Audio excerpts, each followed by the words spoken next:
15వ వచనం చదువుదాం. ఇక్కడ ప్లేస్ ఉంది కదా, కొంచెం ముందు జరగవచ్చు ఇక్కడ సైడ్, లేకపోతే బెంచ్లు కూడా ఖాళీగా ఉన్నాయి. చాలా దినములు చెడ్డవి గనుక మీరు సమయమును పోనీయక సద్వినియోగము చేసుకొనుచు అజ్ఞానుల వలె కాక జ్ఞానుల వలె నడుచుకున్నట్లు జాగ్రత్తగా చూచుకొనుడి. చాలు. మరి ఒక ప్రశ్న, ఎంతమంది సమయాన్ని సద్వినియోగం చేసుకునేవారు ఉన్నారు? చెప్పండి, ధైర్యంగా చెప్పండి. నేను సమయాన్ని సద్వినియోగం చేసుకుంటున్నాను, సమయాన్ని నేను పోనివ్వడం లేదు, వృధా చేయడం లేదు.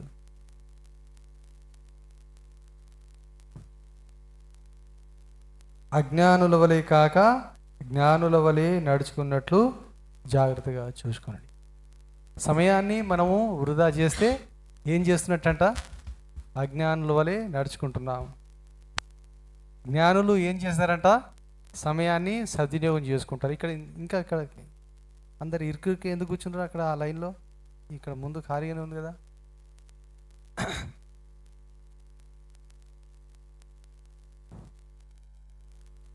సామెతల్లో ఒక మాట ఉంది కదా, సోమరి చీమల యొద్దకు వెళ్ళము, వాటి నడత కనిపెట్టి మీరు జ్ఞానము సంపాదించుకోండి అని చెప్తున్నాడు.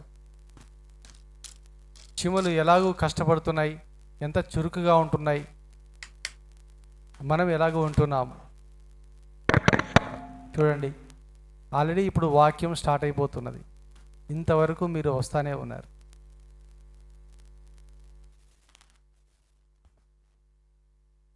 మీకు బాధ అనిపించట్లేదా? ఆలస్యంగా వస్తున్నటువంటి వారికి బాధ అనిపించడం లేదా? ఏమో నాకు డౌట్ వస్తుంది. పశ్చాత్తాపం ఉన్నదా, బాధ ఉన్నదా? లేకపోతే ఏమి బాధ లేకుండా హాయిగా మామూలుగా, లేకపోతే కావాలని అలాగ వస్తున్నారా, అలవాటుగా అలాగ వస్తున్నారా? నాకైతే అర్థం కావడం లేదు. కానీ నేనైతే చాలా విచారపడుతున్నాను, చాలా దుఃఖిస్తున్నాను మనసులో. ఆ బాధను ఎలా చెప్పుకోవాలో నాకు అర్థం కావడం లేదు.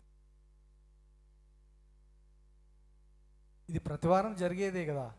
ఎప్పుడన్నా ఒకసారి ఏదో స్పెషల్ ప్రోగ్రామ్ అంటే మన ఇష్టానుసారంగా వెళ్ళొచ్చు. ఏదో ఫంక్షన్కి, పార్టీకి ఏదో పిలిచారంటే మనం ఇష్టానుసారంగా వెళ్తాం, ఆలస్యంగానే వెళ్తాం. ఇది రెగ్యులర్గా ప్రతివారం పలానా టైంకి జరుగుతుంది. ప్రభు సన్నిధిలో ఒక 3 గంటలు మాత్రమే మనం కూర్చుంటాం. దానికి కూడా మీరు గంట సేపు, అరగంట సేపు, గంటన్నర మీరు కట్ చేసుకొని మీ పనులన్నీ చేసుకొని వస్తే దేవుడు ఇష్టపడతాడా? దేవుడు సంతోషిస్తాడా? చెప్పండి మీరు.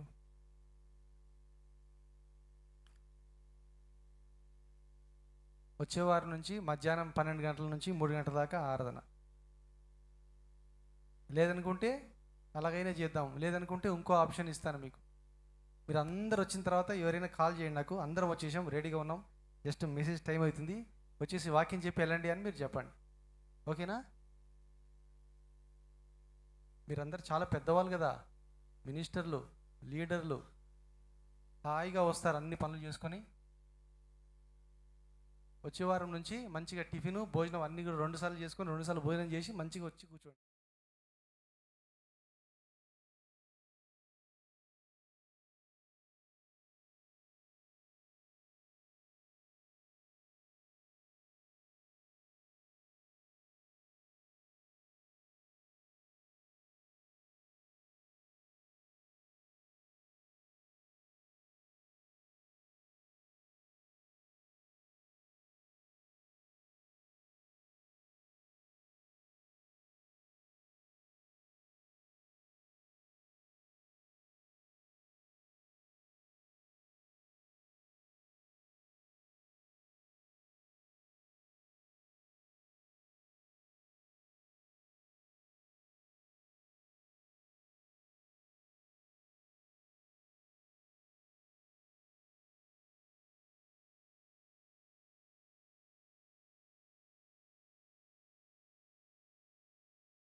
మూడవ అధ్యాయం.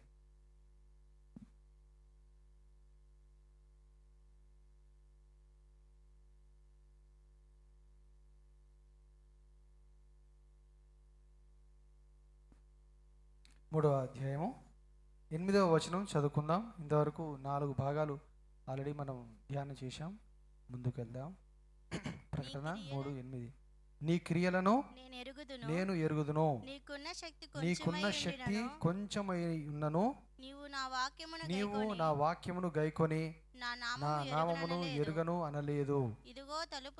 ఇదిగో తలుపు నీ ఎదుట తీసి ఉంచి ఉన్నాను, దానిని ఎవడను వేయనిరడు. చాలు. సో ఈ మాటలో ఆల్రెడీ కొంచెం భాగం ధ్యానం చేశాము. కేవలము ఒక్క మాట పైన ఈరోజు మనం వాక్యం ధ్యానం చేయబోతున్నాం. నీ క్రియలను నేను ఎరుగుదును, నీకున్న శక్తి కొంచెమై ఉండినను, నీవు నా వాక్యమును గైకొని నా నామమును ఎరుగను అనలేదు. ప్రభు ఏమంటున్నాడంటే, నేను ఎరుగుదును. ఏ క్రియను ఎరుగుదును? నేను ఈ క్రియ. ఏంటా క్రియ? నీకు శక్తి కొంచెమే ఉందని నాకు తెలుసు, అయినప్పటికీ నీవు నా వాక్యాన్ని గైకొన్నావు, నా నామాన్ని ఎరుగను అని అనలేదు. అంటే నన్ను ఒప్పుకున్నావు, ప్రజల ఎదుట సమాజం ఎదుట నన్ను ఒప్పుకున్నావు, నన్ను గురించి సాక్ష్యం ఇచ్చావు, నీ యొక్క విశ్వాసాన్ని కాపాడుకుంటూ వచ్చావు. నీకు చాలా సామర్థ్యం లేకపోయినా, నీకు చాలా శక్తి లేకపోయినా, చాలా బలము లేకపోయినా, నీ కెపాసిటీ తక్కువ అయినా సరే, ఈ విషయంలో ఫిలదెల్ఫియాలో ఉన్నటువంటి సంఘాన్ని ఏం చేస్తున్నాడు? ప్రభు మెచ్చుకుంటూ ఉన్నాడు. దేవునికి ఒకసారి స్తోత్రం చెల్లిద్దాం. హల్లెలూయా. ఈ మాట పైన నీకున్న శక్తి కొంచెమే, నీ కెపాసిటీ తక్కువే అనే మాట పైన మనం కొన్ని మాటలు ధ్యానం చేద్దాం. మరొకసారి చిన్న ప్రార్థన చేసుకుందాం. పరిశుద్ధుడా నాయనా, వందనాలు, స్తోత్రాలు. జీవం గల దేవుడు, గొప్ప దేవుడు, నమ్మకమైన దేవుడు, అత్యంత కరుణ, కృప, వాత్సల్యత, దీర్ఘశాంతంతో నిండుకున్న దేవుడు నైనా, కొన్ని నిమిషంలో ప్రభువా మాతో మాట్లాడండి, మమ్మల్ని దర్శించండి, మమ్మల్ని బలపరచండి, ఉజ్జీవింపచేయండి. వాక్యాన్ని ప్రభువా మాలో నాటండి. అద్భుతం ప్రభువా మా జీవితంలో జరిగించండి. అపవాది క్రియలు లయపరుస్తున్నాము, సాతాను క్రియలు లయపరచండి. చేరొచ్చిన నీ బిడ్డలందరినీ ఆశీర్వాదంతో నింపండి, కృపతో దీవెనతో నింపండి. ఈ వాక్యాన్ని ప్రభువా మాలో ఫలింపచేయండి. నన్ను నేను తగ్గించుకుంటున్నాను ప్రభువా, మీ నామాన్ని హెచ్చిస్తున్నాను. మీ స్వరమే ప్రభువా మేము వినాలి, మీ మహిమనే చూడాలి, మీ ముఖాన్ని మేము చూడాలి. అనారోగ్యంతో ప్రభువా ఎవరైనా ఉన్నట్లయితే ఇప్పుడే మీరు తాకండి, మీ దక్షిణాస్తంతో ముట్టి స్వస్థపరచండి, బలపరచండి, దీవించండి, కార్యం జరిగించండి. ఆశీర్వాదంతో నింపమని, మహిమ పొందమని యేసు పరిశుద్ధ నామమున ప్రార్థిస్తున్నాను తండ్రి, ఆమేన్.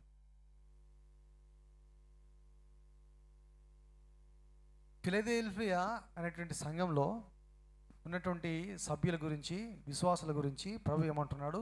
నీకున్న శక్తి కొంచెమే. అంటే మరి అనేక విషయాలు ఉండొచ్చు దీంట్లో.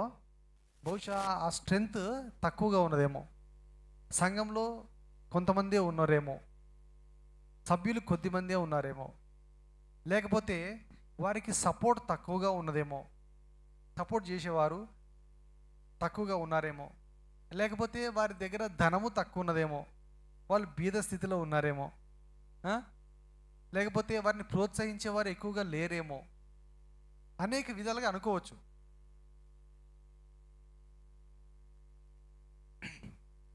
నీకున్న శక్తి కొంచెమే. ఆ చుట్టుపక్కల ఎక్కువ మంది విశ్వాసులు లేరేమో, వీళ్ళు అల్పసంఖ్యగా ఉన్నారేమో విశ్వాసులు.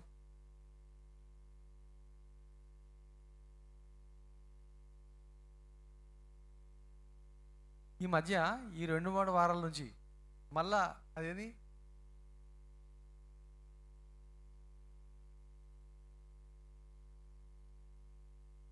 వాళ్ళు తిరుగుతున్నారు.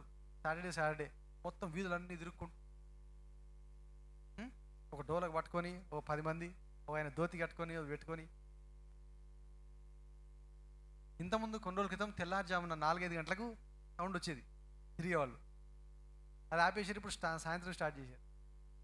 మేము అప్పుడు ఇప్పుడు చేస్తున్నారో లేదో తెలియదు. అప్పుడు ఎంఐలో ఉంటున్నప్పుడు ఎంఐలో కూడా వారానికి ఒకసారి రోజు బహుశా సౌండ్ వచ్చి తెల్లవారుజామున వాళ్ళు రోజు ఓ పాట పాడుకుంటూ భజన చేసుకుంటూ ప్రచారం చేసుకుంటున్నారు. వాళ్ళని ఎవరు అడిగేవారు లేరు, ఎవరు నిలదీసేవారు ఉండరు. ఎందుకు? వాళ్ళది మెజారిటీ కాబట్టి. ఎక్కువ మంది ప్రజలు వాళ్ళే కాబట్టి. దేశమంతా ఎంత పర్సెంట్ ఉందో మనకు తెలియదు, 70%, 80% మనకు తెలియదు. ఎక్కువ మంది ప్రజలు వాళ్ళే కాబట్టి మమ్మల్ని ఎవరు ఏమనరు, ఎవరు ఆటంకపరచరు. మమ్మల్ని ఎవరిని ఏమైనా అన్నా కూడా మాకు సపోర్ట్గా ప్రజలందరూ వస్తారు అని వాళ్ళ ధైర్యం.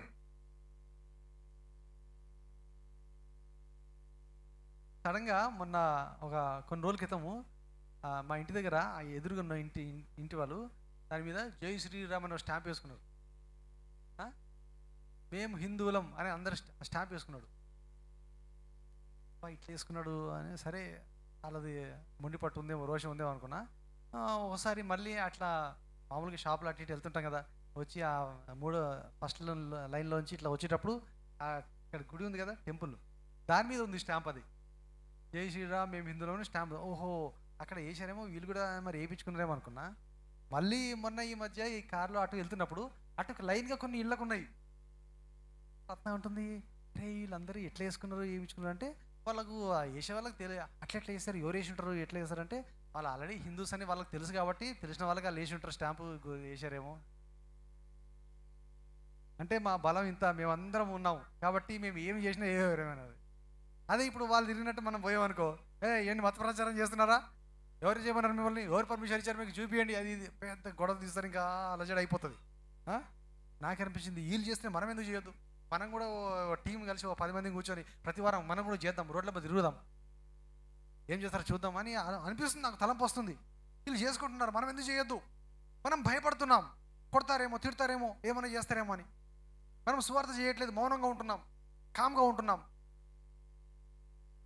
ఎందుకు? మనము సంఖ్య కొంచెమే అని, అల్పసంఖ్య అని, మనము మైనారిటీ అని, తీసుకొని పోయి జైల్లో వేస్తారేమో అని, మళ్ళీ తీసుకొని పోయి కొడతారేమో అని భయపడుతున్నాము.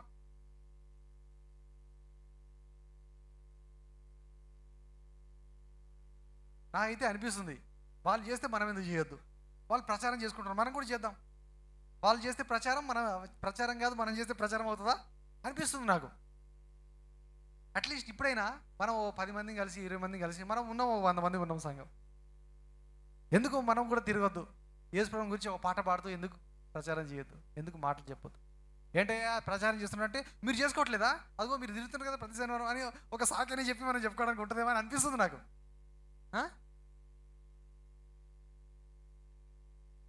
పూర్తిగా ఆపేశాం కదా సువార్త ప్రకటన.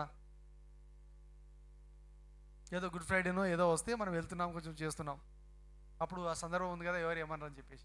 కానీ మనం నెలకు ఒకసారన్నా ఏదో రకంగా ఈ సువార్త ప్రకటన అనేది వీధిలో తిరుగుతున్నో ఏదో ఒకటి చేస్తే బాగుంటుందేమో అనిపిస్తుంది. మనుషులకు భయపడకుండా. ఎందుకు? దెబ్బలు తింటే తిన్నాం, ఎవరి కోసం? యేసు ప్రభు కోసం. హల్లెలూయా. ప్రభు కోసం. ప్రభు రక్తమే కార్చాడు, ప్రభుని కొట్టారు కదా, ప్రభుని ఉమ్మేశారు కదా, ప్రభుని ముళ్ళ కిరీటం పెట్టారు కదా, సిలువ వేశారు కదా, నేరం మోపారు కదా. మన ప్రభు అంతా చేస్తే మనం ఆయన బిడ్డలమై ఉండి, ఆయన శిష్యులమై ఉండి మనం చేయలేకపోతే ఏమిటి?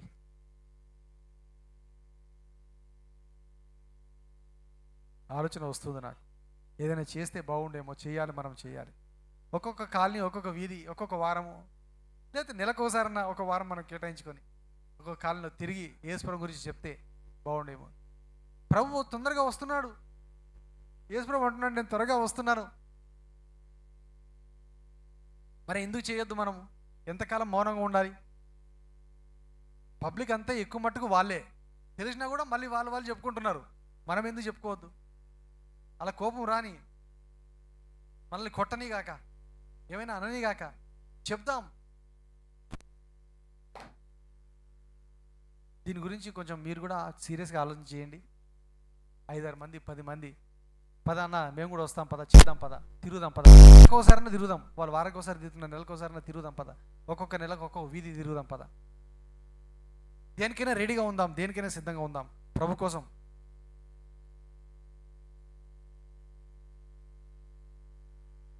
ఏం పని లేదా మీకు? తిరుగుతున్నారంటే మీరు తిరగట్లేదా? మీకు స్వేచ్ఛ ఉంది, మాకు స్వేచ్ఛ లేదని నా అందం అనిపిస్తుంది నాకు అలా. సో ఈ విషయంలో ప్రార్థన చేద్దాం, దేవుని అడుగుదాం. సువార్త జరుగుతూ ఉంటే సంఘము పెరుగుతూ ఉంటుంది. అయినా సంఘంలో అది ఎవరికి వారు మీరు కష్టపడడం లేదు, మీరు కొత్త ఆత్మను తీసుకొని రావడం లేదు, మీరు సంఘం యొక్క అభివృద్ధికి మీరు ఎవరు చాలా మటుకు పాటు పడడం లేదు. మీది మీరు చూసుకుంటున్నారు, మీది రావడమే కష్టం కదా. అందుకే చాలా బాధ వేస్తుంది ఏదైనా కార్యక్రమం చేపడదామంటే. మీరే ముందు సరిగా రారు, మీరే సరిగా టైం పాటించరు. ఏదైనా కార్యక్రమం పెడితే ఎలాగో ముందుకెళ్తాం మనం. నీకున్న శక్తి కొంచెమై ఉండినను ఏం చేశావు? నా వాక్యమును గైకొని నా నామమును ఎరుగను అనలేదు అని ప్రభువు. యెషయా గ్రంథంలో ఒక మాట అంటాడు, 41వ అధ్యాయంలో 14వ వచనంలో. ఇశ్రాయేల్ ప్రజల గురించి చెప్తూ దేవుడు వాళ్ళని ఏమంటున్నాడో తెలుసా?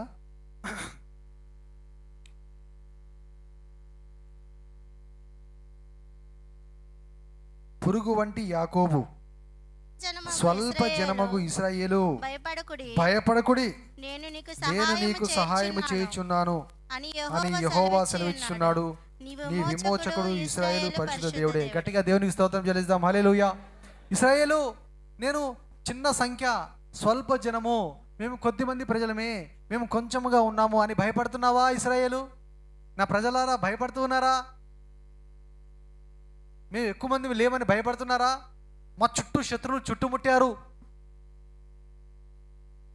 మా మీదికి వస్తున్నారు యుద్ధానికి అని భయపడుతున్నారా? ఇశ్రాయేల్ ప్రజలారా భయపడవద్దు, నేను నీకు సహాయం చేస్తాను అని దేవుడు మాట్లాడుతున్నాడు. ఒకసారి ఏం జరిగింది? ఇశ్రాయేల్ ప్రజల్ని మోషే 40 మంది, ఒక్కొక్క గోత్రానికి పెద్దల్ని 12 మందిని ఇచ్చి పంపించాడు. 40 రోజులు కనాను దేశము ఏదైతే నేను మీకు ఇవ్వబోతున్నానో దాన్ని మీరు వెళ్ళి పరీక్షించి రాపోండి, రండి అని చెప్పేసి ఒక రిపోర్ట్ తీసుకొని రండి అని మరి మోషే చెప్పి పంపించినట్లుగా మనం చూస్తాం.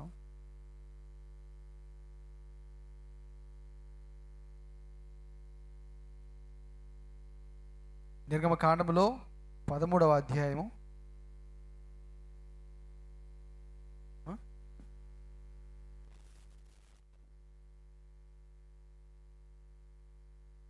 నిర్గమకాండం కాదు,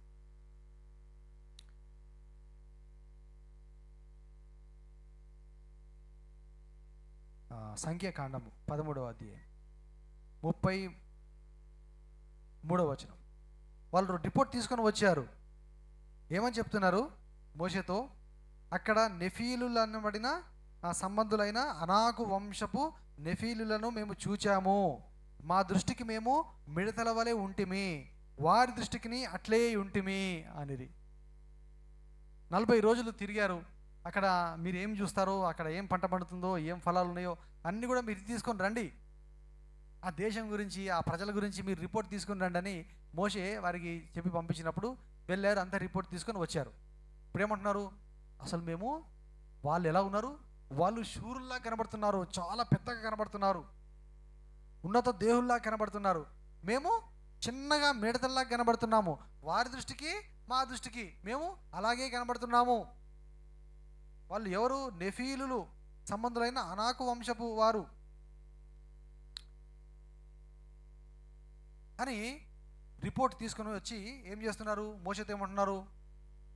మోషే, మనము ఆ దేశాన్ని లేము, వారు చాలా బలవంతులు, వారు చాలా గొప్పవారు, వారితో మనం యుద్ధం చేయలేము, వారితో యుద్ధం చేస్తే మనం ఓడిపోతాము, వద్దు, ఎందుకు వాళ్ళతో పెట్టుకోవడం, జగడం ఎందుకు, యుద్ధం ఎందుకు, వాళ్ళ జోలికి ఎందుకు అన్నట్టుగా మాట్లాడుతూ ఉన్నారు.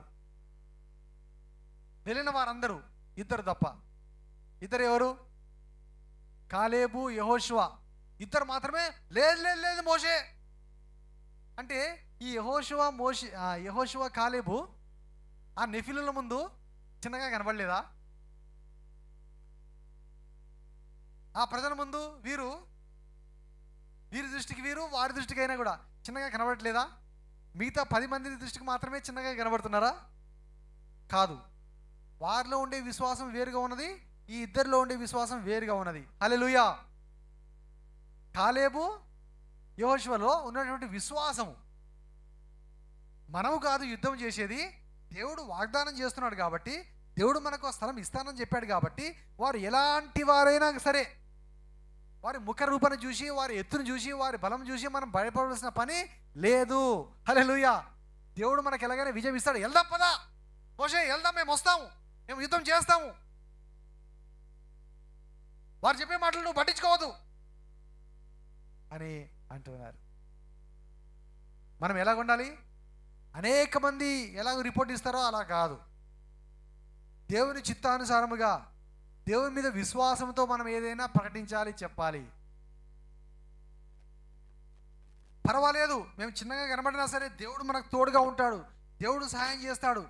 వాళ్ళు 1000 మంది ఉండని, 1,00,000 మంది ఉండని, మనం 10 మందిమైనా ఒక్కరమైనా దేవుడు మనకు తోడుగా ఉంటే మనం విజయం సాధించగలము, వెళ్తాము, స్వతంత్రించుకుంటాము అని చెప్పగలుగుతూ ఉన్నారు. హల్లెలూయా.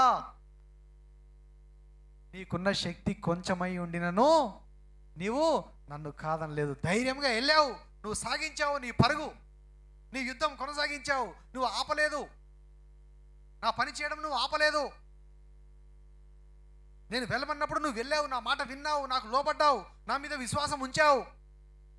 భయపడలేదు, అధైర్యపడలేదు, లోకం వైపు చూడలేదు, మనుషుల వైపు చూడలేదు, సాతాను బెదిరికి నువ్వు భయపడలేదు, దుష్టాత్మల బెదిరింపుకు నువ్వు భయపడలేదు. నేను ఒక్కడిని ఉంటే చాలు, నీతో దేవుడు నాతో ఉంటే చాలు, ఎంతమందిని అయినా సరే నేను ఎదిరిస్తాను అని నువ్వు నిలబడ్డావు. హల్లెలూయా అని దేవుడు మెచ్చుకుంటాడు.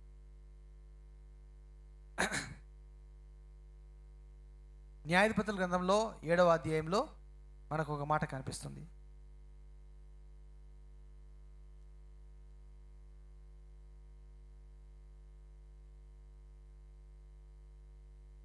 ఇక్కడ గిద్యోను ఉన్నాడు న్యాయాధిపతిగా. ఇప్పుడు యుద్ధం జరగనే ఉన్నది, యుద్ధానికి వెళ్ళాలి. ఎంతమందిని యుద్ధానికి పంపించాలి? దేవునికి ఇంతమంది ప్రజల్ని పంపించడం ఇష్టం లేదు. ఒక పరీక్ష పెట్టాడు. నీటి దగ్గరికి వెళ్ళి నీళ్లను ప్రజల్ని తాగమని చెప్పు అన్నాడు. చాలామంది నీళ్లు తాగారు. 7వ అధ్యాయంలో 6వ వచనం, చేతితో నోటికి అందించుకొని గతికిన వారి లెక్క 300 మంది, మిగిలిన జనులందరూ నీళ్లు త్రాగుటకు మోకాళ్ళుని కృంగిరి. అప్పుడు యెహోవా, గతికిన 300 మంది మనుషుల ద్వారా మిమ్మల్ని రక్షించదను, మిద్యానీలను నీ చేతికి అప్పగించదను, జనులందరూ తమ తమ చోట్లకు వెళ్ళవచ్చును అని గిద్యోనుతో సెలవిచ్చాను. దేవునికి స్తోత్రం చేద్దాం. హల్లెలూయా. 1000 మంది రిటర్న్ అయిపోండి, వెళ్ళిపోండి మీ ఇంటికి, అందరు యుద్ధం చేయాల్సిన పని లేదు. మిగతా వాళ్ళకి చాలా కోపం వచ్చేసింది. ఏంటయ్యా గిద్యోను, మేమందరం యుద్ధం చేయమా? మాకు యుద్ధం రాదా? దాంట్లో ఎంతమంది బలవంతులు ఉన్నారో, ఎంతమంది శూరులు ఉన్నారో, ఎంతమంది నైపుణ్యం నేర్పరితనం కలిగిన వారు ఉన్నారో, మీరందరూ వెళ్ళిపోండి అన్నాడు. దేవునికి ఆ కళతో నైపుణ్యంతో పని లేదు. దేవుని మీద నమ్మకంతో మనకు పని. హల్లెలూయా. దేవుని మీద విశ్వాసంతో పని, దేవుని మాట వినడంతో పని, దేవునికి లోబడడంతో పని.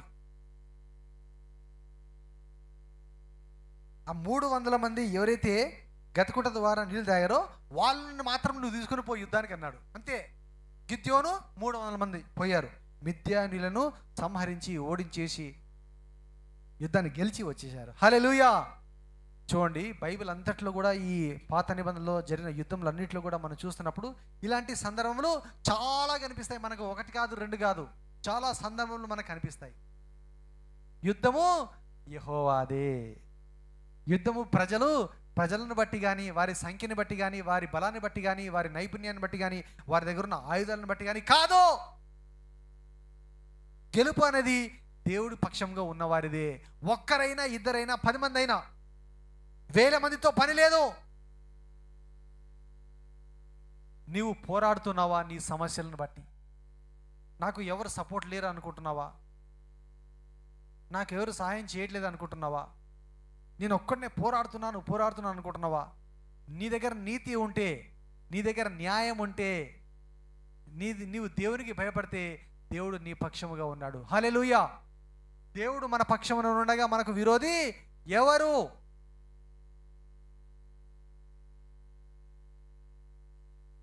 నీ యథార్థత నిన్ను గెలిపిస్తుంది, నీ నీతి నిన్ను గెలిపిస్తుంది.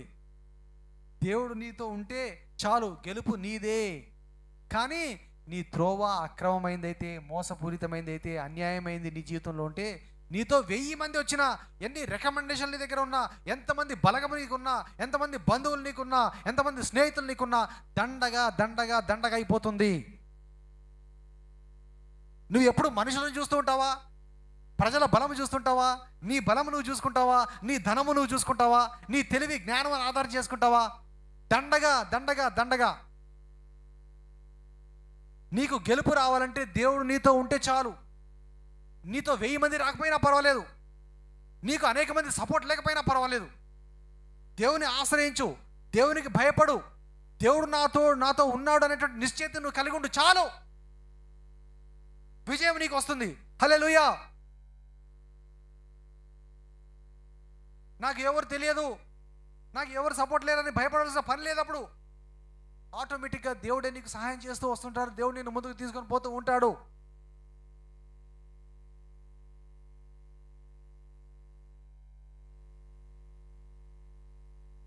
ఇక దావీదు గొలియాతు సంగతి మనకు తెలుసు కదా బాగా.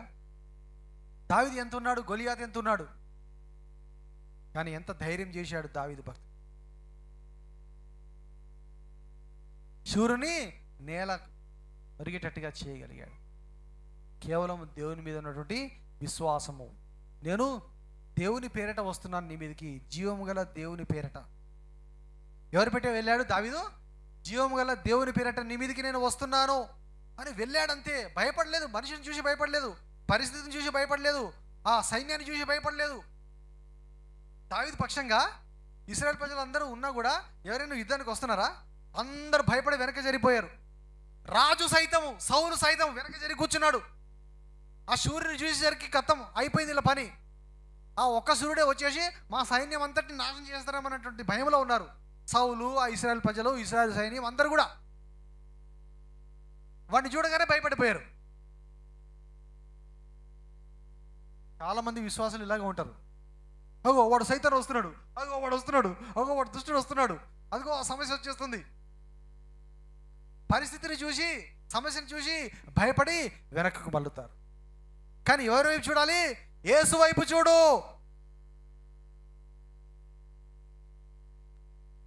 పేతురు ఏమంటున్నాడు?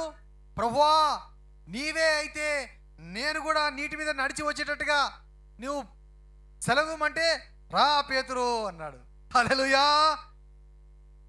వెళ్తున్నాడు వెళ్తున్నాడు వెళ్తున్నాడు, యేసుని చూస్తూ వెళ్తున్నాడు. సడన్గా ఏమైపోయింది? అసలు నేను నీళ్ళ మీద నడుస్తున్నానా? ఎవరున్నారు ఇక్కడ పక్కన? చూశాడు. లోకాన్ని చూడగానే, లోకం వైపు చూడగానే, యేసు వైపు నుండి దృష్టి మళ్ళగానే ఏమైపోయింది? నీటిలో మునిగిపోసాగి.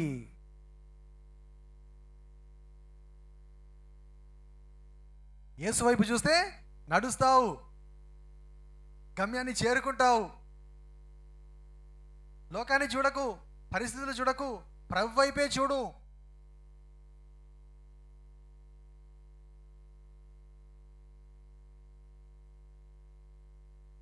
మత్తయి సువార్త 18వ అధ్యాయము 19వ వచనం.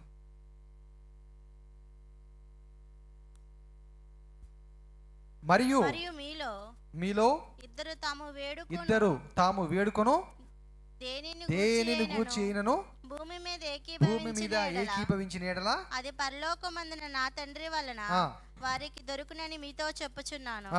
ఏలయనగా 2-3 నా నామమున ఎక్కడ కూడియుందురో అక్కడ నేను వారి మధ్యన ఉందునని చెప్పాను. గట్టిగా దేవునికి స్తోత్రం చెల్లిద్దాం. హల్లెలూయా. ఎంతమంది ఉంటే? కనీసం మీ 1000 మంది ఉండండి. మీకు తెలుసో తెలీదో, కొంతమంది స్పీకర్స్ ఉంటారు తెలుసా?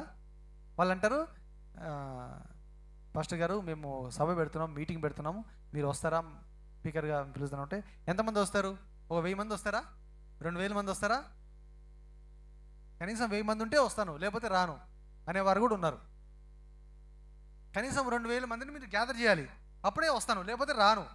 100 మందిని పిలిస్తే రాను, 200 ఉంటే రాను అనే రకమైన సేవకులు కూడా ఉన్నారు. ఉట్టి మాటలు చెప్పట్లేదు, నిజంగా చెప్తున్నా. అంటే వీళ్ళందరూ యేసుప్రభు కంటే గొప్పోళ్ళు అనమాట. యేసుప్రభు ఏమంటున్నాడు? 2-3 నా నామమున ఎక్కడ కూడి ఉందురో అక్కడ నేను వారి మధ్యన ఉందును అని చెప్పాను. గట్టిగా దేవుని స్తోత్రం చేద్దాం. హల్లెలూయా. ఎవరైనా ఇద్దరం కలిసామనుకోండి, యేసు నామం పేరట దేవుడు వారితో ఉంటానంటున్నాడు. ఇక వారిదే విజయం. మనము యేసు ప్రభుని తీసుకొని వెళ్ళాలి, యేసు ప్రభు మనతో పాటు నడవాలి. ప్రభు ఏమన్నాడు? యోహాను సువార్తలో ఏమన్నాడు? నేను గొర్రెలకు మంచి కాపరి, నా గొర్రెలు నా స్వరము వింటాయి, నన్ను అవి వెంబడిస్తాయి. ఒక పాట ఉంది కదా, వెంబడిస్తాను నిన్ను యేసువా, వెంబడిస్తాను నిన్ను యేసువా, ఆత్మసత్యముతో ఆరాధింప ఆత్మదేవుడా నేర్పించుమా, మహిమ రూపంబును నేను దర్శింపను, మహిమ రూపంబును నేను దర్శింపను, నా నేత్రంబు వెలిగించుమా, నా నేత్రంబు వెలిగించుమా, నేనుండగా నా యందుండి నడిపించవా, నీ మందిరమై నేనుండగా నా యందుండి నడిపించవా, నీవు తోడుండగా నాకు దిగులుండునా, నీవు తోడుండగా నాకు దిగులుండునా, వెంబడిస్తాను నిన్ను యేసువా, వెంబడిస్తాను నిన్ను యేసువా. హల్లెలూయా. ఎప్పుడైనా సరే దేవుడు ఏమి చూస్తున్నాడు? ఒక్కరైనా సరే నన్ను హృదయపూర్వకంగా వెంబడించేవారు ఉన్నారా? చాలు, నేను అద్భుతం చేస్తాను అనేటువంటి ఆలోచనే ఉంటుంది ప్రభుకి. ఒక్క ప్రవక్త అయినా దొరుకుతాడా నాకు, ఒక్క నిజమైన యాజకుడైనా దొరుకుతాడా నాకు, ఒక్క నిజమైన సేవకుడైనా దొరుకుతాడా నాకు, నా పని చేయించుకుంటాను, ఒక్క వ్యక్తి నమ్మకంగా ఉంటే చాలు, ప్రపంచమంతా తిప్పుతాను నేను అనేది దేవుని ఆలోచన. హల్లెలూయా. 100 మంది ఉండి దొంగలుంటే ఏం ప్రయోజనం లేదు. అటు సగం ఇటు సగం ఉండి 100 మంది 100 మంది 1000 మంది 1,00,000 మంది ఉంటే ఏం ప్రయోజనం లేదు. దేవుడు లెక్క కూడా చేయడం. అందుకే అంటాడు కదా, అక్కడ అప్పుడప్పుడు చదివిస్తుంటాను మీతో నేను ఈ మాట. ఇర్మియా గ్రంథము 5:1, యెరూషలేము వీధులలో ఇటు అటు పరిగెత్తుచు చూచి తెలుసుకొనుడి, దాని రాజవీధులలో విచారణ చేయుడి, న్యాయము జరిగించుచు నమ్మకముగా నుండా యత్నించుచున్న ఒక్కడు మీకు కనబడిన ఎడల నేను దాన్ని క్షమించుదును. నాకు ఒక్కడు కావాలి, నిజముగా నన్ను సేవించే వ్యక్తి ఒక్కడు కావాలి, వాడిని పట్టుకొని నేను నా పని చేసుకుంటాను. నీకున్న శక్తి కొంచెమై ఉండెను. సంగమా, దేవుని బిడ్డలారా, మనకు శక్తి కొంచెమే ఉన్నదేమో, మన దగ్గర డబ్బు కొంచెమే ఉన్నదేమో, మనము సంఖ్య కొంచెమే ఉన్నామేమో, కానీ మనమైనా సరే నిజముగా హృదయపూర్వకంగా దేవునికి మొరపెడితే, ఈ కొద్ది మంది అన్ని విషయాల్లో ఏకీభవిస్తే, ఒకటిగా ఉంటే మన ద్వారా దేవుడు అద్భుతము చేయిస్తాడు. హల్లెలూయా. యేసు ప్రభు మత్తయి సువార్తలో మనం చూసినప్పుడు 11వ అధ్యాయం 10వ అధ్యాయం ఎంతమంది శిష్యులు ఉన్నారు? ఎంతమంది? 12 మంది శిష్యులు. ఆ 12 మందిని ఏం చేశాడు ప్రభు? ఇద్దరిని టీమ్గా పంపించాడు. వెళ్ళండి, ఊర్లలోకి వెళ్ళండి, పట్టణాలకు వెళ్ళండి అని పంపించి ఏం చేయమన్నాడు?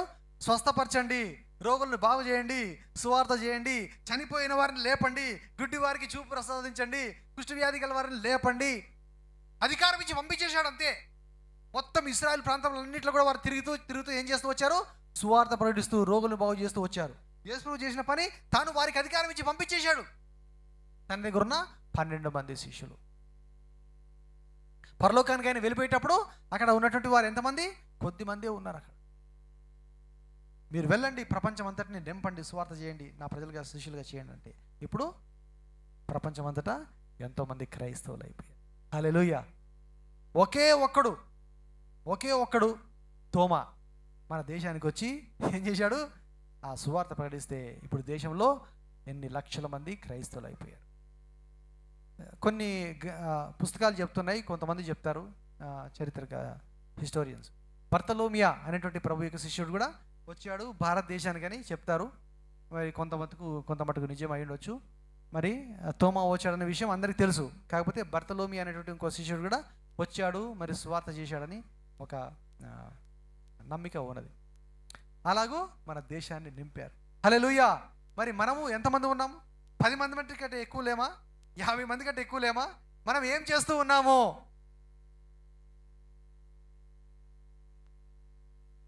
అయ్యో ప్రభువా, మేము చిన్న సంఘం, కొద్ది వారము, మా దగ్గర స్తోమత తక్కువ, సామర్థ్యం తక్కువ అని అనుకుంటూ పోతే కార్యములు జరగవు.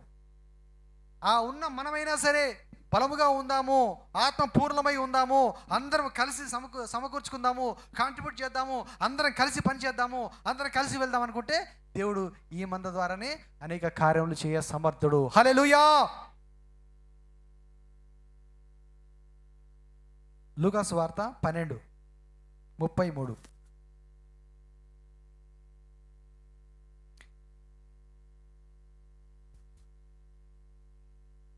32. లూకాసు వార్త 12:32. చిన్న మంద భయపడకుడి, మీకు రాజ్యము అనుగ్రహించుటకు మీ తండ్రికి ఇష్టమై ఉన్నది. మీకు కలిగిన వాటిని అమ్మి ధర్మము చేయుడి. పాతగిలని సంచులను పరలోకమందు అక్షయమైన ధనమును సంపాదించుకొనుడి, అక్కడికి దొంగరాడు చిమ్మ కొట్టదు. చాలు. ప్రభు ఏమన్నాడు? చిన్న మందా భయపడొద్దు, మేము కొద్దివారమే అని మీరు భయపడవద్దు, మా సంఖ్య తక్కువే, మా బలం తక్కువే అని మీరు భయపడవద్దు. నేను మీకు తోడుగా ఉన్నాను. మీరు సూర్యకార్యములు చేయండి, బలమైన కార్యములు చేయండి, ఐక్యతగా ఉండండి. మంద చిన్నదైనా సరే గొప్ప కార్యములు చేయవచ్చు. ఎప్పుడు? ఐక్యముగా ఉన్నప్పుడు, కలిసి కట్టుగా ఉన్నప్పుడు. లేకపోతే జరగదు. ఎఫెసీ పత్రికలో అంటాడు, పౌలు అంటాడు, ఏమంటాడో తెలుసా? 4వ అధ్యాయంలో, కాబట్టి మీరు సమాధానమును బంధము చేత ఆత్మ కలిగించు ఐక్యమును కాపాడుకొనుట యందు శ్రద్ధ కలిగిన వారై ప్రేమతో ఒకరినొకడు సహించుచు మీరు పిలువబడిన పిలుపునకు తగినట్లుగా దీర్ఘశాంతంతో కూడిన సంపూర్ణ వినయముతోనూ సాత్వికముతోనూ నడుచుకొనవలెనని ప్రభువును బట్టి ఖైదీనైన నేను మిమ్మను బతిమాలుకొనుచున్నాను. గట్టిగా స్తోత్రం చెల్లిద్దాం. హల్లెలూయా. ఆత్మ కలిగించే ఐక్యాన్ని కాపాడుకోండి. 133వ కీర్తన 1వ వచనంలో ఏముంది? సహోదరులు ఐక్యత కలిగి నివసించుట ఎంత మేలు, ఎంత మేలు, ఎంత మనోహరం. కానీ సాతాను ఏం చేస్తాడు? ఐక్యతను చెడగొడుతూ ఉంటాడు, కొంతమందిలో దూరుతూ ఉంటాడు. యూదా ఇస్కరియోతులో దూరాడు కదా సాతాను, దూరి ప్రభునే అప్పగించేశాడు. చాలా మందిలో దూరుతుంటాడు కూడా వాడు, సాతాను దూరుతూ ఉంటాడు, పడగొడుతూ ఉంటాడు, రానియకుండా చేస్తూ ఉంటాడు, ప్రార్థన చేయకుండా చేస్తూ ఉంటాడు, వచ్చేవారిని రానియకుండా చేస్తూ ఉంటాడు, మైండ్ చెడగొడుతూ ఉంటాడు సైతాను. మనం గుర్తుపట్టాలి, ఐక్యతను చెడగొట్టే సైతాను దూరంగా ఉంచాలి మనం. దేవునికి స్తోత్రం. హల్లెలూయా. నీకున్న శక్తి కొంచెమైనను, నన్ను నువ్వు కాదనలేదు, అలాంటి గుంపులో మనం ఉన్నామా? మనము ప్రభు మాటను బట్టి ధైర్యం తెచ్చుకుందామా? భయపడవద్దు, నేను నీతో ఉంటానని ప్రభు చెప్తున్నాడు. అయితే ఇప్పుడు దేవుని శక్తిని గురించి కొన్ని మాటలు చూద్దాం. మనకున్న శక్తి కొంచెమే, కానీ ఎలాగూ మనం విజయం సాధిస్తాం, ఎలాగూ ముందుకెళ్తాం, మనకు సపోర్ట్ ఎలా దొరుకుతుంది? దేవుడు ఒక్కడు మనతో ఉంటే ఎందుకు మనం విజయం పొందుతాం? మనకు శక్తి కొంచెంగా ఉన్నా సరే ఎందుకు భయపడదని దేవుడు చెప్తున్నాడు. దేవుని శక్తి ఏమిటి? దేవుని యొక్క మహిమ ఏమిటి? దేవుని సామర్థ్యం ఏమిటి అనే విషయాలు కొన్ని చదువుకుందాం. యెషయా గ్రంథము 40వ అధ్యాయం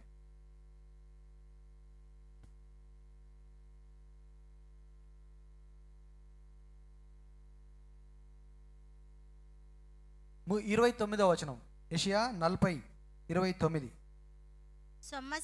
సొమ్మసిల్లిన వారికి బలమిచ్చువాడు ఆయనే, శక్తిహీనులకు బలాభివృద్ధి కలుగజేయవాడు ఆయనే. చాలు. నేను శక్తిహీనుడను, నాకు శక్తి లేదు, నాకు బలము లేదు, నాకు చేత కాదు. నువ్వు సొమ్మసిల్లిపోతున్నావా? బలహీనులను అనుకుంటున్నావా? నా చేత కాదు, నా వల్ల ఈ పని కాదనుకుంటున్నావా? అమ్మా ప్రార్థన చేయి, అయ్యా ప్రార్థన చేయి, నా వల్ల రాదు, నాకు ప్రార్థన రాదు, ఇప్పటికీ అంటారు మీలో చాలా.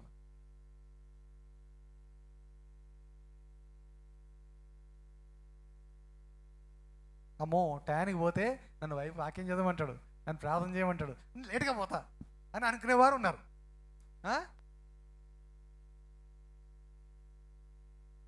యవనస్తులారా, పిల్లలారా, మీరు ప్రార్థన చేయాలి, మీరు వాక్యం చదవాలి, వాక్యం బోధించాలి, పాట పాడాలి, దేవుని ఆరాధించాలి, దేవుని స్తుతించాలి, దేవుని పని చేయాలి, అందరము కూడా కలిసి చేయాలి. హల్లెలూయా.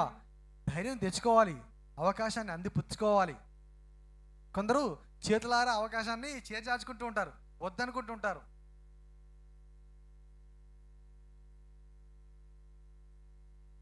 శక్తిహీనులకు బలాభివృద్ధి కలుగజేసే దేవుడు. అందుకే మనకు ఆయన తోడుగా ఉంటే మనము శక్తిహీనులమైన సరే మళ్ళీ ఆయన బలపరచగల దేవుడై ఉన్నాడు. ఒక మాట అంటాడు పౌలు భక్తుడు 2 కొరింథీ 12:9.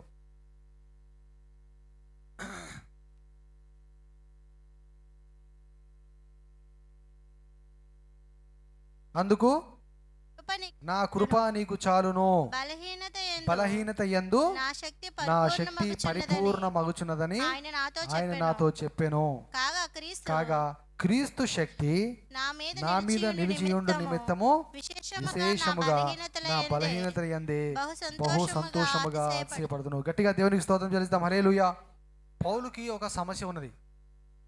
ఆ సమస్య ఏంటో క్లియర్గా బైబిల్లో రాయబడలేదు. కానీ ఏమంటాడంటే పౌలు, నేను పదే పదే దేవుని వేడుకున్నాను, ముమ్మారు వేడుకున్నాను దేవుని, ప్రభువా నాలో ఉన్నటువంటి ఈ సమస్య ఏంటి, తీసివేయి ప్రభువా. కొంతమంది క్రైస్తవ పండితులు ఏమంటారంటే ఆయనకు కన్ను బాగా లేదు, కన్ను జబ్బు పడింది, ఆ కన్ను వలన విపరీతమైన బాధ అనుభవిస్తున్నాడు అని మరి వ్యాఖ్యానం రాసినప్పుడు కొంతమంది పండితులు వ్యాఖ్యానం రాశారు. 7వ వచనం 12:7. నాకు కలిగిన ప్రత్యక్షతలు బహు విశేషముగా ఉన్నందున నేను అత్యధికముగా హెచ్చిపోకుండు నిమిత్తము నాకు శరీరములో ఒక ముళ్ళు, నేను అత్యధికముగా హెచ్చిపోకుండా నిమిత్తము నన్ను నలగగొట్టుటకు సాతాను యొక్క దూతగా ఉంచబడెను. అది నా యొద్ద నుండి తొలగిపోవలనని దాని విషయమై ముమ్మారు ప్రభుని వేడుకొంటిని. అందుకు నా కృప నీకు చాలు, బలహీనత యందు నా శక్తి పరిపూర్ణమవుచున్నది అని ప్రభు అంటున్నాడట పౌలుతో. హల్లెలూయా. ఎందుకు పెట్టాడంటే దేవుడు ముళ్ళు ఆయనకి? పౌలు భక్తుడు విశేషముగా సువార్త చేస్తున్నాడు, అద్భుతములు చేస్తున్నాడు, అనేక మందిని రక్షించాడు, చాలా పలుకుబడి ఉన్నది, చాలా పేరు వచ్చేసింది. అంతేకాదు అనేక దేవుని దర్శనాలు పొందుకున్నాడు, దేవుని ప్రత్యక్షతలు చూశాడు, ప్రభుని చూశాడు, ప్రభు మహిమని చూశాడు, పరలోకానికి వెళ్ళాడు, 3వ ఆకాశానికి వెళ్ళాడు. అంటే సాధారణంగానే ఎవరికైనా మనసులో ఏమొచ్చేస్తుంది? అతిశయం వచ్చేస్తుంది. ఆహా నేను చూశావా,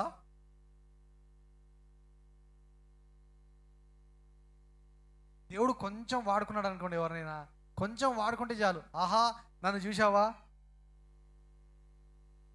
కొంచెం మ్యూజిక్ వాయించడం వచ్చేసింది అనుకో, ఆహా నన్ను చూశావా. కొంచెం పాట పాడడం వచ్చిందనుకో, ఆహా నా వంటి వారు ఎవరైనా ఉన్నారా. కొంచెం డబ్బు ఉందనుకో అకౌంట్లో, ఆహా చూశావా నా సంపాదన ఎంత ఉన్నది. మనిషికి సహజముగా గర్వం వచ్చేస్తుంది. మనిషికి సహజముగా ఏదైనా ఒక విషయంలో, ఏదైనా కొంచెం పాజిటివ్ పాయింట్ ఏదైనా ఉంటే, ఏదైనా కొంచెం ఏదైనా విషయంలో మంచి తెలివి తలాంత ఉంటే, ఆహా చూశావా నేను. మొన్ననే అనుకుంటా కదా, లాస్ట్ వీక్ అంతకుముందు వారము రాజశేఖర్ గారి గురించి చెప్పాను. ఒక ఉదాహరణ, శనివారం చెప్పాను అనుకుంటా, సండే కాదనుకుంటా. దేవుడు ఆయనకి స్వస్థత వరం ఇచ్చాడంట.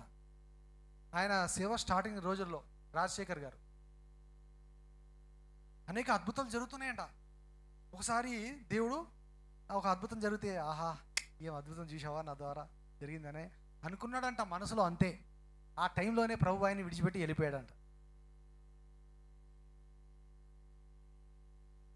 తర్వాత అద్భుతాలు జరగట్లేదంట. అద్భుతము దేవుని వరం ఉంటేనే జరుగుతుంది. ప్రత్యేకమైన స్వస్థ వరం ఉంది కదా బైబిల్లో, 9 వరాల్లో స్వస్థ వరం. ఆ వరం ఉంటే ఆ వరం ద్వారా దేవుడు చాలా అవలీలగా అనేక అద్భుతములు జరిగిస్తూ ఉంటాడు. 6 నెలలు అయిందంట. ఒకసారి ప్రభు వచ్చాడంట. ఆయన ప్రార్థన చేసుకుంటూ ఉంటే, రాజశేఖర్, ప్రభువా చెప్పును ఆయన, ఆ రోజు ఒక అద్భుతం జరిగింది కదా. అవును ప్రభువా జరిగింది. నువ్వు ఏమనుకున్నావు? నేనే చేశాను అనుకున్నాను ప్రభువా, అప్పుడే నేను విడిచిపెట్టి వెళ్ళిపోయినా నేను అన్నాడంట. అయ్యో ప్రభు అని చెప్పేసి ఆయన ఇంకా 6 నెలలు ఉపవాసం ఉండి దేవుని వేడుకొని, ప్రభువా నాయన కనీసం వాక్యం చెప్పే వరమైన ఇవునైనా ఇవునైనా ఇవునైనా అని దేవుని అడిగితే అప్పుడు కనికరించి మరలా ఆయన్ని పరిచర్యలో వాక్యం చెప్తూ బోధిస్తూ వాడుకుంటాం. హల్లెలూయా. చూడండి, ఏమైనా తలాంతు ఉండవచ్చు, నీకు మనకేమైనా వరం ఉండవచ్చు, ఏదైనా పలుకుబడి ఉండొచ్చు, మనం ఏదైనా చేయొచ్చు. కానీ ఒక్క దెబ్బతో అదంతా కూలిపోయే అవకాశం ఉంటుంది. మన సామ్రాజ్యం, మనం కట్టుకునే సామ్రాజ్యం నేల కూలిపోతుంది ఒక్క క్షణములో. బాబేల్ గోపురం కడుతున్నాడు నిమ్రోదు, దేవుడు వచ్చేసి ఒక్క క్షణంలో భాష తారుమారు చేస్తే కూలిపోయి.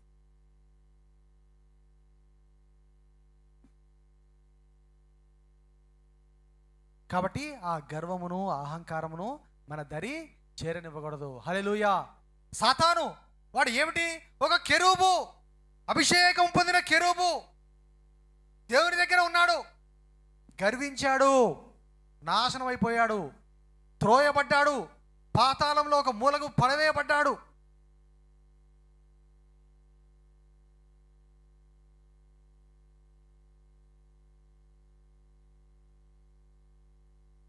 ఒక పదవి, ఒక అధికారం వచ్చేసరికి ఏమైపోయింది? ఆ గర్వం వలన. అందుకే దేవుడు ఏం చేశాడంట, పౌలుకి ఒక ముళ్ళు పెట్టాడంట. ఏదో జబ్బు, ఏదో రోగమో పోషణ అది లేదు. కొంతమందికి అలాగూ సేవకులకు చూస్తే రకరకాల శోధనలు ఉంటాయి, వారికి సమస్యలు కూడా ఉంటాయి, అనారోగ్య పరిస్థితులు ఉంటాయి. చెప్పజాలం కొన్నిసార్లు అర్థం కావు. నాకు కూడా ఉన్నాయి చాలా.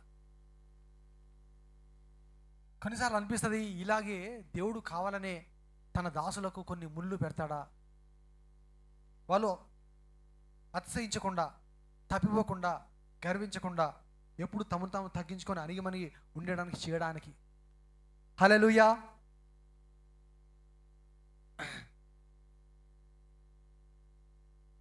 మనకుండే శక్తి కొంచెమే ఉండొచ్చు, కానీ దేవుని శక్తి మనం సంపాదించుకుంటే దేవుడు మనకు తోడుగా ఉంటాడు. ఏమైనా కార్యములు మనం చేయవచ్చు. ఏమిటి?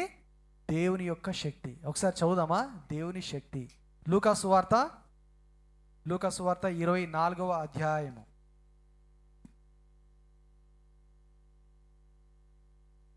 లూకా సువార్త 24వ అధ్యాయం 49వ వచనం.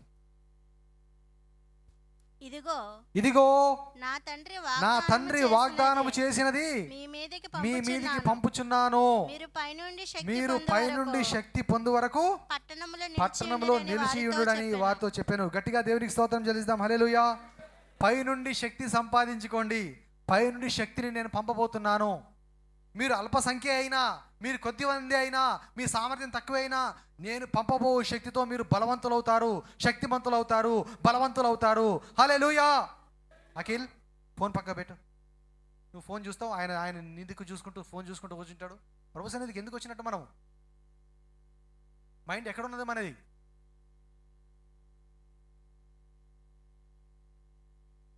ఎంతమంది శ్రద్ధగా వాక్యం వింటున్నారు?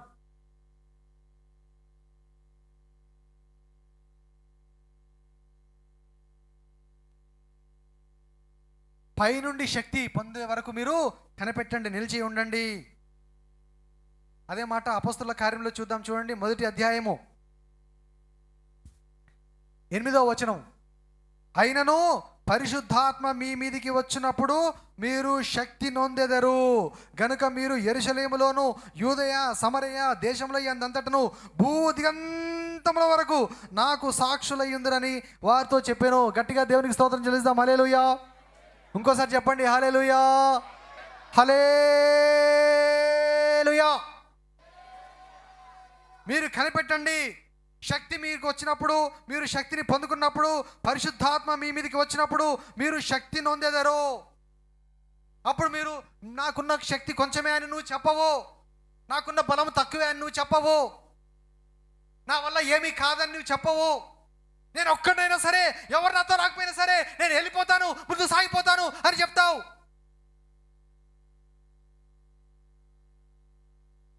సాధు సుందర్ సింగ్ ఎంతమందికి తెలుసు? సాధు సుందర్ సింగ్ ఒక్కడు నమ్ముకున్నాడు, గట్టిగా నిలబడ్డాడు.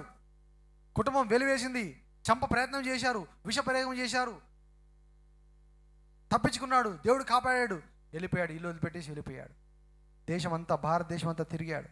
టిబెట్ దేశానికి వెళ్ళాడు, కొండలు ఎక్కాడు, ఐసు, చల్లదనము, చెప్పులు లేవు, ఒకటే కాషాయ వస్త్రము. అలాంటి వారు దేవుని విడవకుండా ప్రభుని వెంబడించి అనేక సూర్యకార్యములు, గొప్ప కార్యములు వారు చేయగలిగారు దేవుని కోసం. ఇందాక ఒక వాక్యం జ్ఞాపకం చేద్దాం అనుకున్నా, దావీదు గురించి మర్చిపోయాను, జ్ఞాపకం వచ్చింది. చూడండి, కీర్తనలు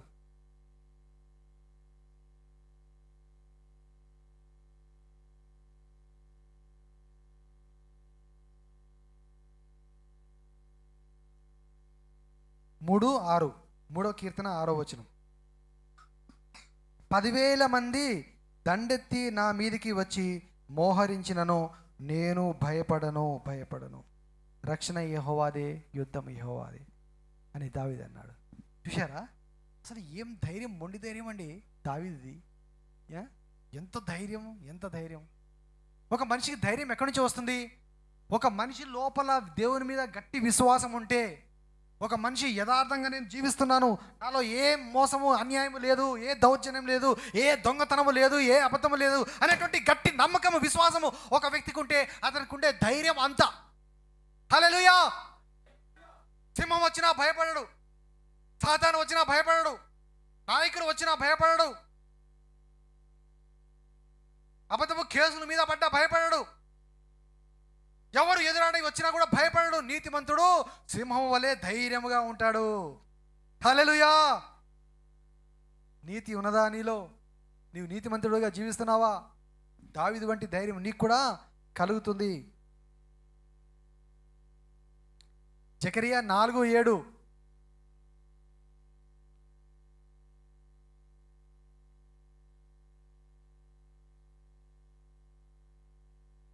అప్పుడు అతడు నాతో ఇట్లా, నేను జెరుబాబెలునకు ప్రత్యక్షమగు యెహోవాకు ఇదే శక్తి చేతనైనను బలము చేతనైనను కాక. అంటే మన శక్తి చేతనైనను, మనుషుల శక్తి చేతనైనను కాక. బలము చేతనైనను కాక అంటే మనుషుల బలము చేతనైనను కాక, నా ఆత్మ చేతనే ఇది జరుగునని సైన్యములకు అధిపతియగు యెహోవా సెలవిచ్చెను. ఓ గొప్ప పర్వతమా, జెరుబాబెలును అడ్డగించుటకు నీవేమాత్రపు దానవు, నువ్వు చదును భూమి అయిపోతావు.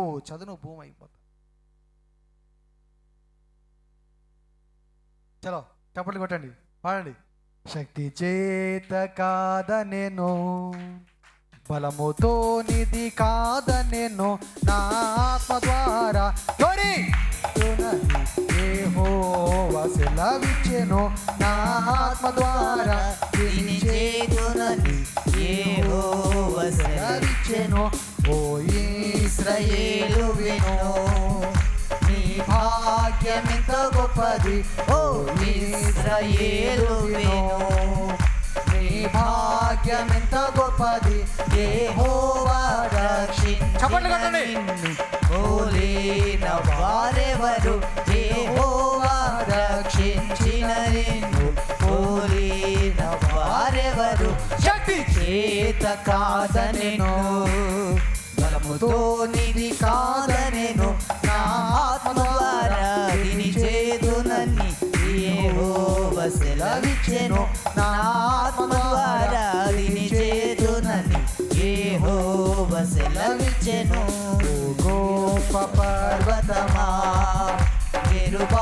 జెరుబాబేలు నటగింపను ఓ గొప్ప పర్వతమా జెరుబాబేలు నటగింపను ఎంత మాత్రపు దానవు నీవనెను చదును భూమిగా మారెదవు ఎంత మాత్రపు దానవు నీవనెను చదును భూమిగా మారెదవు శక్తి చేత కాదనెను వరముతో నిధి కాదనెను నా ఆత్మ ద్వారా విని చేతునని యెహోవా సెలవిచ్చెను నా ఆత్మ ద్వారా విని చేతునని యెహోవా సెలవిచ్చెను.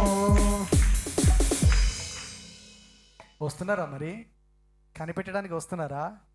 శక్తితో పొందుకోవడానికి వస్తున్నారా? వరములు పొందుకోవడానికి వస్తున్నారా? కనిపెడుతున్నారా ప్రభు సన్నిధిలో? శనివారం వస్తున్నారా? ఎంతమంది వస్తున్నారమ్మా? పని పని పని పని. ఎవరి పని అది? పని పని పని పని. ఎవరి పని? మార్తమ్మ పని. అందరు మార్తమ్మలు తయారవుతున్నారు. ఏం అమ్మలారా? శనివారం బంద్. ఇంకెప్పుడండి కనిపెట్టేది? ఎప్పుడండి దేవుడు దర్శించేది? ఫుల్ నైట్ ఎగిరిపోయాయి. సాటర్డే కూడా ఎగిరిపోయేటట్టుంది ఇప్పుడు. సండే కూడా ఎగిరిపోతుందేమో మీ మీ యొక్క ప్రవర్తన చూస్తుంటే, మీ డిలే చూస్తుంటే, మీ ఆలస్యం చూస్తుంటే. ఏ మాత్రం హుషారుగా లేరు, ఏ మాత్రం చురుకుగా లేరు. ఎప్పుడు కనిపెడతారు?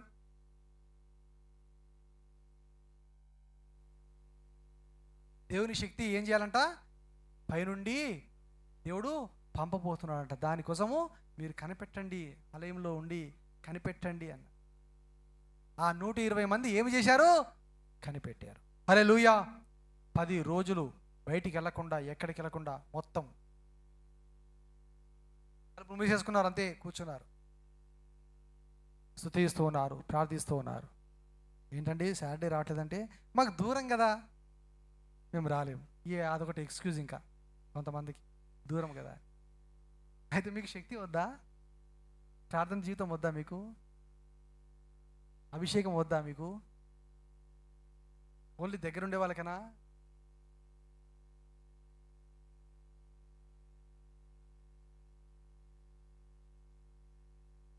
మంచిగా ఉన్నప్పటికంటే బాగలేనప్పుడే ఇంకా ప్రార్థనకు రావాలి. దేవుని సన్నిధిలో కూర్చుంటే ఏమైపోతుంది? దేవుడు బాగు చేస్తాడు. దేవుని సన్నిధి ఉంటుంది, దేవుని ప్రభావం ఉంటుంది, దేవుని శక్తి ఉంటుంది. హల్లెలూయా. దేవుడు తాకుతాడు, దేవుడు ముడతాడు, దేవుడు బలపరుస్తాడు. దేవుని సన్నిధిలో గోచాడు. నీకు జ్వరమా, కడుపు నొప్పా, ఆ నొప్పా, ఆ సమస్యనా, ఈ సమస్యనా, ప్రభు సన్నిధిలో అన్ని పక్క పెట్టి వచ్చి కొద్దిసేపు దేవుని సన్నిధిలో కూర్చొని మొరపెట్టు, కన్నీరు విడువు, దేవుని అడుగు. అప్పుడు నీకు విడుదల వస్తుంది. కానీ ఇంట్లో కూర్చొని నువ్వు ఏడ్చుకుంటూ బాధపడుతూ కూర్చుంటే నీకేమీ ప్రయోజనము కలగదు. అర్థమవుతుందా మీకు? పట్టుదల అంటే ఏంటి? ఆసక్తి అంటే ఏమిటి? అర్థం తెలుసా? భావము తెలుసా? ఎలా ఇంప్లిమెంట్ చేయాలి ఆసక్తిని, పట్టుదలని, రోషము, సంఘము కోసం, దేవుని కోసం? అంటే కష్టం ఉన్నప్పుడే, ఇబ్బంది ఉన్నప్పుడే, రాలేని పరిస్థితిలోనే నువ్వు వస్తే అది నీలో ఉండే గొప్పతనము, ప్రత్యేకత. అన్ని అనుకూలంగా ఉండి బాగుండి వస్తే ఏమిటి ప్రయోజనం, ఏమిటి గొప్పతనం నీలో?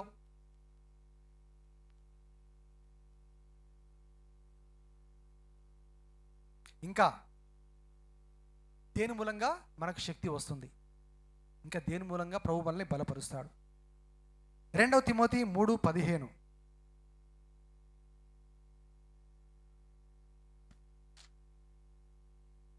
క్రీస్తు యేసునందు ఉంచవలసిన విశ్వాసము ద్వారా రక్షణార్థమైన జ్ఞానము నీకు కలిగించుటకు శక్తిగల పరిశుద్ధ లేఖనములను బాల్యము నుండి నీ వెరుగుదు గనుక నీవు నేర్చుకొని రూఢి అని తెలుసుకున్నవి ఎవరి వలన నేర్చుకుంటివో ఆ సంగతి తెలుసుకొని వాటి యందు నిలకడగా ఉండము. ఒకసారి దేవునికి స్తోత్రం చెల్లిద్దాం. హల్లెలూయా. ఏం చూశారు ఇప్పుడు వాక్యంలో? మనం ఏం చదివాము? ఎవరైనా సిస్టర్స్ చెప్పండి, దేంట్లో శక్తి ఉందంటున్నాడు? ఎవరైనా యూత్ బాయ్స్ చెప్పండి, యవనస్తులు ఎవరైనా బాయ్స్ ఎవరైనా ఒకరు చెప్పండి, దేంట్లో శక్తి ఉందంటున్నాడు? కాదు, మీరు అందరు ఎక్కడ ఉన్నారు? వాక్యం చదువుతున్నప్పుడు వాక్యం చదవాలి కదా. ఏమిటి? ఎవరైనా సరే, మనం ఏ పని మీద ఉన్నా సరే, వాక్యం వింటున్నప్పుడు శ్రద్ధగా వాక్యం చదవాలి. రక్షణార్థమైన జ్ఞానము నీకు కలిగించుటకు శక్తిగల పరిశుద్ధ లేఖనములు. హల్లెలూయా. వేట్లో ఉందంట శక్తి? లేఖనములలో, పరిశుద్ధ లేఖనములో, జీవ గ్రంథములో, వాక్యంలో ఏమున్నదంట? శక్తి ఉన్నది. వాక్యాన్ని నువ్వు ఎంత నింపుకుంటే అంత శక్తి నీకు వస్తుంది. వాక్యం అనే శక్తి, వాక్యపు బలము. మొదటిగా పరిశుద్ధాత్మ శక్తి, రెండవదిగా వాక్యం యొక్క శక్తి.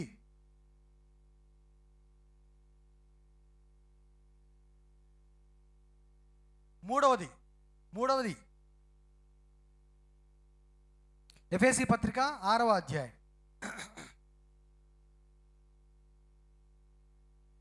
10వ వచనం నుండి. ఇవన్నీ కూడా మనకు తెలుసు. తుదకు ప్రభు యొక్క మహాశక్తి. నాతో చెప్పండి అందరూ, తుదకు. అందరూ తుదకు ప్రభు యొక్క మహాశక్తిని బట్టి ఆయన యందు బలవంతులై ఉండుడి. ఎలాగిస్తున్నాడు ప్రభు మనకు ఆ శక్తి? మీరు అపవాది తంత్రములను ఎదిరించుటకు శక్తిమంతులగునట్లు. ఎందుకు కావాలంటే ఆ శక్తి? అపవాది తంత్రములను ఎదిరించడానికి, దుష్టుని అగ్ని బాణములను చల్లార్చడానికి, సాతానుతో పోరాడి విజయము సంపాదించుకోవడానికి, లోకం మీద పాపం మీద విజయం పొందడానికి ఏం కావాలి? దేవుడిచ్చు సర్వాంగ కవచము ధరించుకొనుడి. ఎందుకంటే మనము పోరాడేది మామూలుగా శరీరులతో కాదు, కానీ ప్రధానులతోనూ, అధికారులతోనూ, ప్రస్తుత అంధకార సంబంధులకు లోక నాదులతోనూ, ఆకాశ మండలం అందున్న దురాత్మల సమూహములతోనూ పోరాడుచున్నాము. ఎవరితో పోరాడుతున్నాం మనం? ఎవరితో ఫైటింగ్ చేస్తున్నాం? కనబడని అదృశ్య శక్తులతో, దుష్టాత్మలతో. ఒక పాట నాకు నచ్చిన పాట, ఇష్టమైన పాట, అప్పుడప్పుడు పాడుతుంటా కదా. ఏంటది?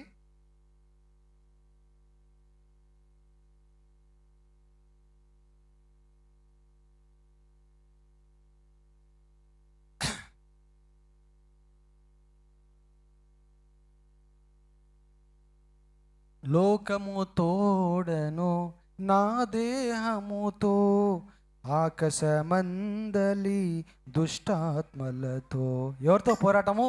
లోకము తోడను నా దేహముతో, ఆకాశమందలి దుష్టాత్మలతో, పాప శరీరపు ఇచ్చల తోడను భీకర పోరాటం ఎదురయ్యును.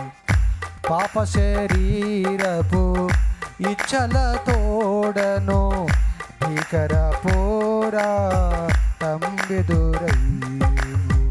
భీతిల్లను చింతిల్లను నేను, భీతిల్లను చింతిల్లను నేను, యుద్ధము సహా యెహోవాదే, యుద్ధము సహా యెహోవాదే.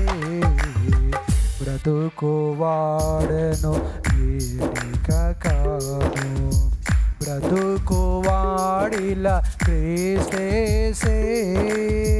నా ప్రభునితో నేను సహా సిలువ వేయబడితిని,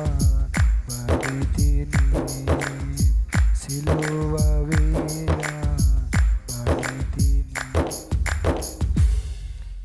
పాపముతో, నా శరీరముతో, పాప ఇచ్చలతో పోరాటం చేస్తున్నాను, లోకముతో పోరాటం చేస్తున్నాను, దుష్ట శక్తులతో పోరాటం చేస్తున్నాను.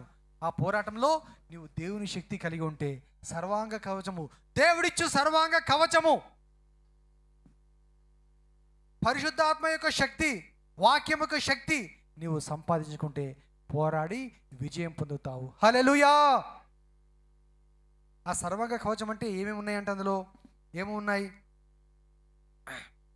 14వ వచనం, 6:14. ఎలాగనగా మీ నడుమునకు సత్యమును దట్టి కట్టుకొని, నీతి అను మైమరువు తొడుకొని, పాదములకు సమాధాన సువార్త వలననైనా సిద్ధ మనసు అను జోడు తొడుకొని, ఎలాంటి మనసు ఉండాలి? సిద్ధ మనసు. దేనికి ఉండాలంట సిద్ధ మనసు? సిద్ధ మనసు దేనికి ఉండాలంట? పాదాలకు. మీకున్నదా? లేదు కాబట్టి లేటుగా వస్తున్నారు. పాదాలకు సిద్ధ మనసు అని మనసు ఉంటే, సిద్ధ మనసు అంటే పోల్చాడు అలాగూ పాదాలు దొడుకోవాలని.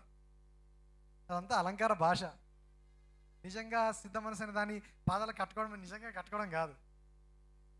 అంటే సిద్ధ మనసు ఉంటే పరిగెత్తుకొని వస్తారు, త్వరగా వస్తారు అనే దానికి చెప్తున్నాడు అక్కడ మాట. పాదములకు సిద్ధ మనసును జోడు తొడుకొని నిలబడండి.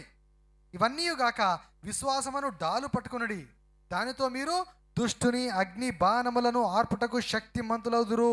మరియు రక్షణ అను శిరస్త్రాణమును, దేవుని వాక్యము అను ఆత్మ ఖడ్గమును ధరించుకొనుడి. ఆత్మ వలన ప్రతి సమయమునందును ప్రతి విధమైన ప్రార్థనను విజ్ఞాపనను చేయుచు ఆ విషయమై సమస్త పరిశుద్ధుల నిమిత్తము పూర్ణమైన పట్టుదలతో విజ్ఞాపన చేయుచు మెలకువగా ఉండుడి. ఉంటున్నామా? మెలకువగా ఉంటున్నామా? ఎలా ప్రార్థన చేయమంటున్నాడు పౌలు? ప్రతి సమయమందు, ప్రతి గడియందు, ప్రతి సందర్భమందు మనం ఏమి చేస్తున్నాం? ఎలా సిద్ధపడుతున్నాము ప్రభు రాకడ కోసము?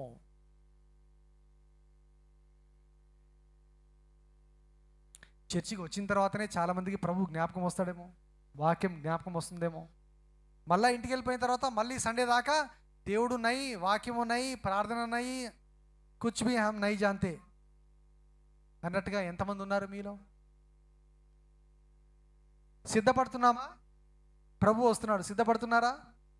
యవనస్తులారా వాక్యం ధ్యానం చేస్తున్నారా? యోహాను భక్తుడు ఏమన్నాడు? యవనస్తులారా మీరు బలవంతులు, దేవుని వాక్యము మీ యందు ఉన్నది, మీలో దేవుని వాక్యం నిలిచి ఉన్నది కాబట్టి మీరు బలవంతులు అన్నాడు.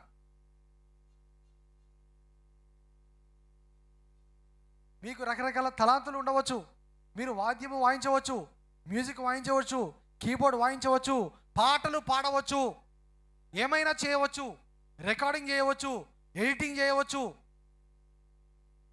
కానీ వాక్యం మీలో లేకపోతే దండగా వృధా. దేవుని శక్తి, వాక్యం యొక్క శక్తి, సర్వాంగ కవచం యొక్క శక్తి విశ్వాసులారా మీకు లేకపోతే మీ బ్రతుకు దండగా. దేని యందు మీరు అతిశయిస్తున్నారు? దేనిపైన మీ యొక్క అతిశయము? దేని విషయంలో మీరు గర్విస్తున్నారు? ప్రార్థిస్తున్నారా? వాక్యం చదువుతున్నారా? స్వార్థ పని చేస్తున్నారా? పరిశుద్ధముగా జీవిస్తున్నారా? సమయం దేనికి పెడుతున్నారు? చాటి ప్రేయర్ అంటే కష్టమైపోతుంది. అయ్యో అయ్యో అయ్యో, మోకాల జీతం లేకుండా అయిపోతుంది. ప్రార్థన చేద్దాం, మోకరించండి అంటే చాలామంది మోకరించరు. అయ్యో వంగట్లేదేమో మోకాళ్ళు, అయ్యో అయ్యో, కడుపు అడ్డం వస్తుందేమో, ఒళ్ళు అడ్డం వస్తుందేమో. వంచండి, ఒళ్ళు కరగదీయండి, ఉపవాసాలు ఉండండి. ఎందుకు కష్టమైపోతుంది మోకరించడం? రాజశేఖర్ గారు అంటాడు, ఆయన 70+ అయిపోయాడు ఇప్పుడు, 70+.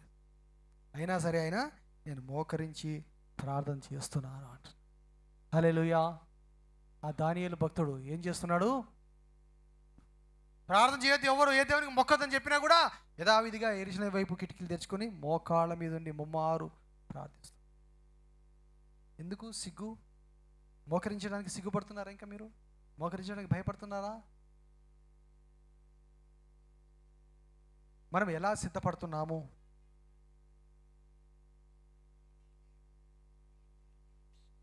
మోకరించండి, అందరూ మోకరించండి, ప్రార్థన చేద్దాం. అలాగే బల్లార్థనలో కూడా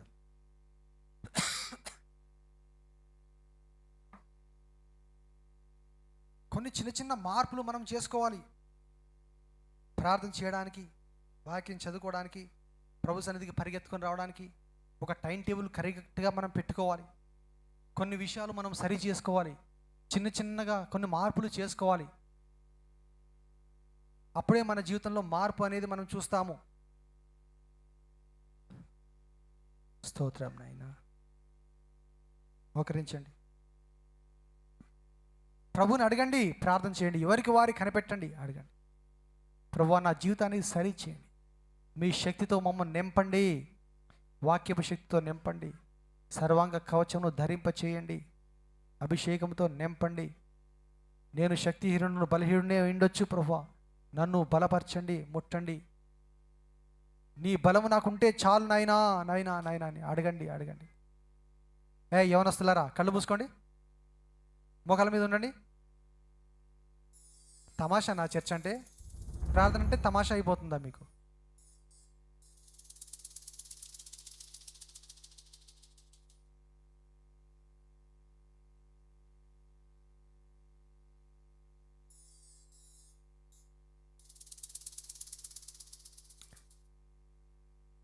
ఒకవైపు ప్రార్థన చేసుకోమంటున్నా, వాక్యాన్ని మనం మనసులో పెట్టుకొని ప్రభువా నాలో ఏం లోపం ఉంది, నన్ను సరిచేయనైనా, నాకు వరం ఇవ్వనైనా, నాకు శక్తి అని వేడుకోండి దేవుణ్ణి.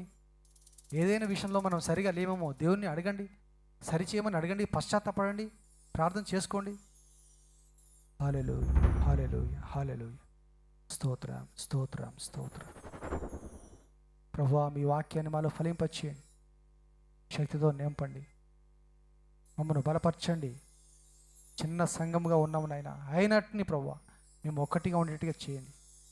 మీరు ఇచ్చే శక్తితో మేము బలమైన కార్యం చేసేట్టుగా చేయండి రాజా.